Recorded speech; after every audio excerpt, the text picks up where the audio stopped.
My dear students, this is class 11 maths, chapter 3, trigonometry, exercise 3.7 question number 1 subdivision 7 பார்க்க போகிறோம். Prove that கொடுத்துருக்கிறது left hand சைடில் என்ன இருக்கோ என்டையர் எடுத்து இங்கே காப்பி பண்ணிக்கிறேன். இப்போது இந்த சம்முக்கு போகிறதுக்கு முன்னாடி சில விஷயங்கள் நம்ம ரப்பில் பண்ணி வச்சுக்கலாம். பாருங்கள், a + b + c = 180. இந்த கொஷின் நம்பர் 1 ஸ்டார்டிங்லேயே கொடுத்துருக்காங்க. ஓகே, டாப்பில் போய் பார்த்துக்கோங்க. இப்போ நான் என்ன பண்ணுறேன், ஏவை மட்டும் இங்கே வச்சுட்டு b + c அந்த பக்கம் கொண்டு போகணுன்னா 180 - b + c, அதாவது ப்ராக்கெட்டுக்குள்ளே ரெண்டு பேருக்கும் மைனஸ் அப்ளை ஆகும். இல்லாட்டி நீங்கள் இங்கே அப்படியே கூட -b - c எழுதிக்கலாம். ஓகேவா?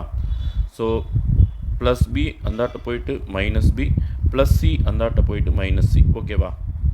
அடுத்து b மட்டும் இங்கே வச்சுட்டு மீதி ரெண்டு பேர் அந்த பக்கம் கொண்டு போனால் -a - c ஆகிடும்.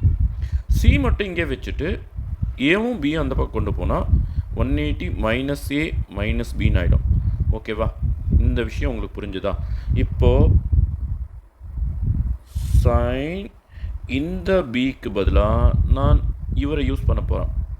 ஐ மீன் 180 - a - c. அது போக என்ன மீந்திருக்கு? b போக c - a, ஒரு +c ஒரு -c. ஓகேவா? புரியுதுங்களா? இது அடுத்து இந்த ப்ளஸ்ஸு எடுத்து இங்கே போட்டாச்சு. ஓகேவா?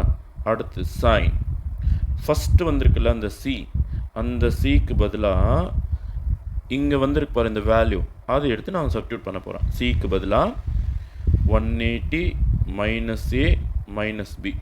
இது மொத்தமாக சேர்ந்து சிக்கான வேல்யூ, இது மொத்தமாக சேர்ந்து பிக்கான வேல்யூ. புரியுதுங்களா? சரி, அது போக சி போக மீதி என்ன இருக்குது? +a - b, ஒரு +a ஒரு -b. ஓகேவா? புரியுதுங்களா? சரி, அப்புறமா இந்த ப்ராக்கெட்டில் ஏக்கு பதிலாக நான் வேல்யூ கொடுக்க போகிறேன். புரியுதுங்களா? ப்ளஸ் சைன் ஏக்கு பதிலாக பாருங்கள் இங்கே எடுத்து வச்சுருக்கிற வேல்யூ 180 - b - c. அது போக என்ன மீந்திருக்கு? ஒரு +b ஒரு -c, +b -c. ஓகேவா?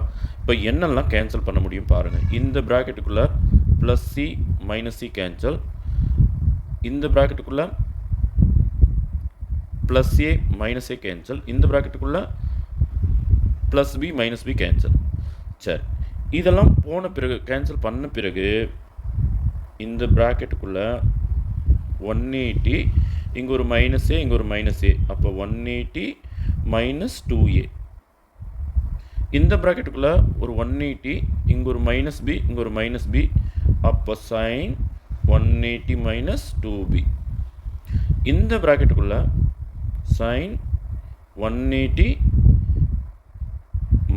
பாருங்கள் இங்கே ஒரு -c இங்கே ஒரு -c -2c. இப்போ மறுபடியும் பேசிக்ஸ்க்கு வாங்க. All silver tea cups 0 π/2 π. இதுதானே 180 - θ, அதாவது பையன்றது தானே 180. ஸோ 180 - θ வந்து செகண்ட் குவாட்ரண்ட். செகண்ட் குவாட்ரண்ட்டில் வந்து சைன் ஆல்வேஸ் பாசிட்டிவ். இப்போ 180 - θ அப்படின்றது என்னென்னா இதுதான் தீட்டா. 180 - θன்றது சைன் தீட்டா தான். அப்போ சிம்பிளாக நம்ம சைன் π - θ = சைன் தீட்டா தான். சைன் 180 - θன்னு சொல்லுங்கள், 5 - θன்னு சொல்லுங்கள், ரெண்டும் ஒரே மீனிங் தான். சைன் 180 - θ = சைன் தீட்டா தான். ஸோ அந்த வகையில் பார்க்கும்போது இதுக்கு என்ன ஆன்சர் வரும்? சைன் தீட்டாவோட பிளேஸில் 2a, அப்போ சைன் 2a. இதுக்கு என்ன ஆன்சர் வரும்? தீட்டாவோட பிளேஸில் 2b, அப்போ சைன் 2b. இங்கே பாருங்கள், தீட்டாவோட பிளேஸில் 2c, அப்போ சைன் 2c. ஆச்சா? இப்போ இவங்க ரெண்டு பேருக்கும் இந்த ஐடென்டிட்டி நான் யூஸ் பண்ண போகிறேன். ஓகேவா? அப்போது இது சைன் சி சைன் டி அப்படின்னு எடுத்துட்டா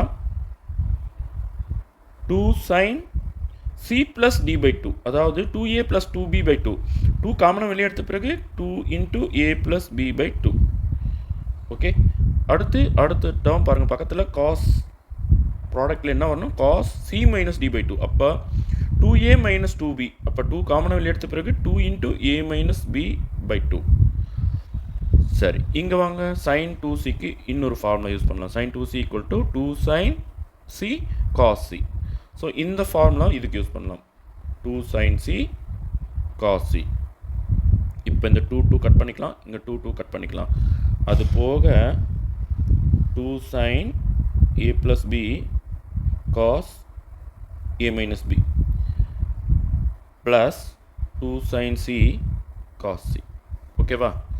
சரி, அடுத்த ஸ்டெப்பில் இந்த sin a + b இருக்குதுல்லவா, அதுக்காக நான் வேறு ஒன்று யூஸ் பண்ண போகிறேன். திரும்ப வாங்க, கிவன் என்ன given? a + b + c = 180. Okay, இப்போ நான் a + b மாத்திரம் இங்கே வச்சுட்டு c அந்த பக்கம் கொண்டு போனேன்னா 180 - c. ஓகே, அப்போ ரெண்டு பக்கமும் நான் சைன் எடுக்க போகிறேன். அப்போ என்ன ஆகும் பாருங்கள், sin a + b = sin 180 - c. அப்போது செகண்ட் குவாட்ரண்ட்டில் sin π - தீட்டான்னு வந்தாலே அது sin தீட்டா தான். அப்போது sin a + bன்றதும் ஒன்று தான், sin cன்றதும் ஒன்று தான். ஓகேவா? ஸோ இதுக்கான answer sin 180 - theta = sin theta, sin 180 - c = sin c. Okay, இதுக்கு பதிலாக நான் என்ன எழுத போகிறேன்? sin cன்னு எழுத போகிறேன். இந்த cos a - b அப்படியே plus 2 sin c cos c. இப்போ என்ன காமனாக இருக்கு பாருங்கள், 2 sin c 2 sin c காமனாக இருக்குது. அப்போ நான் அதை வெளியே எடுத்துடுறேன். அப்போ 2 sin c காமனாக வெளியே எடுத்த பிறகு இங்கே என்ன மீந்திருக்கு? cos a - b மீந்திருக்கு. இங்கே என்ன மீந்திருக்கு? cos c போடல பாருங்கள், ப்ளஸ் cos c மீந்திருக்கு. இப்போ இந்த cos c நான் மாற்ற போகிறேன். நல்லா கவனிங்க. இப்போ திரும்பவும் இந்த ஃபார்முலாக்கு வாங்க. a + b + c = 180. இதான கிவன். இப்போ நான் என்ன பண்ண போகிறேன்? c இங்கே வச்சுட்டு a + b அந்த பக்கம் எடுத்துகிட்டு போகிறோம். அப்போ 180 - a + b ப்ராக்கெட்டுக்குள்ளே. ஓகேவா?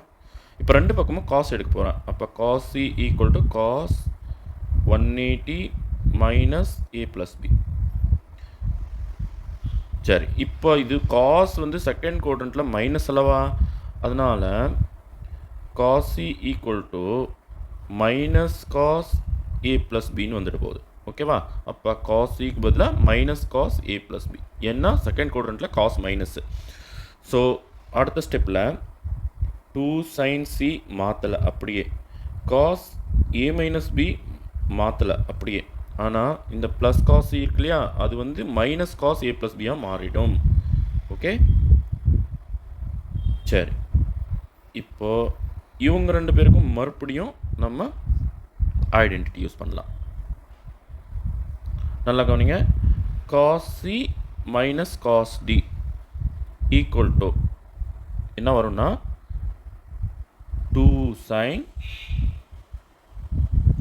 c + d/2 sin d - c/2. இந்த ஐடென்டிட்டி நான் இங்கே யூஸ் பண்ண போகிறேன். ஓகே, அப்போ 2 sin c அப்படியே அது மாற்றலை, 2 sin, நல்லா கவனிங்க, c + d a - b + a + b /2. Okay, into sin d - c, அதாவது a + b -a - b /2. புரியுதுங்களா? சரி, 2 sin c அப்படியே 2 sin, இதை சிம்பிளிஃபை பண்ணால் ப்ளஸ் b - b கேன்சல் ஆகிட்டு 2a/2ன்னு வரும். sin, இங்கே நல்லா கவனிங்க, மைனஸ் உள்ளே எடுக்கிறச்ச -a + bன்னு மாறிடும். அப்போ ஏக்கு -a கேன்சல் ஆகிட்டு 2b/2 அப்படின்னு வரும். ஓகே, சரி. இப்போ இந்த 2 கேன்சல் பண்ணிக்கலாம், இந்த 2 கேன்சல் பண்ணிக்கலாம். அது போக இந்த 2 வெளியே எடுத்து இதோட மல்டிப்ளை பண்ணிக்கலாம், 4 ஆகிடும். sin c ப்ராக்கெட்டுக்குள்ளே sin a sin b மட்டும் நிற்குது. கரெக்டாக? இப்போது ஆர்டர்லி சீனியாரிட்டி வைஸ் எழுதிடலாம். 4 sin a, அதுக்கப்புறம் sin b, அதுக்கப்புறம் sin c. ஓகே, ஸோ இதுதான் அவங்க கேட்டிருக்கிற ரைட் ஹேண்ட் சைடு. பாருங்கள், 4 sin a sin b sin c. Okay, = right hand side. Hence proved. Okay thank you students.